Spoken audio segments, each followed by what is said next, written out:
उपमुख्यमंत्री अजित पवार आज कोल्हापूरच्या दौऱ्यावर असून चंदगड येथील नागरी सत्कार सोहळ्यामध्ये अजित पवारांनी कोल्हापुरी फेटा बांधून घेण्यास नकार दिला।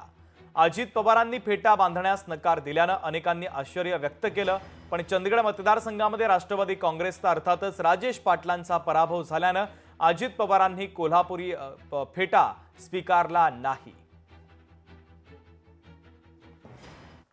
अडीच वर्षात या चंदगड, गडिंग्लज आणि आजरा या विधानसभा मतदारसंघात 1600 कोटी रुपयाची कामं आम्ही मंजूर केली। 1600 कोटी। लोकप्रतिनिधी कशाकरता द्यायचा असतो? आपल्या भागाचा सर्वांगीण विकास करण्याच्या करता द्यायचा असतो। आम्ही तर केलेला होता।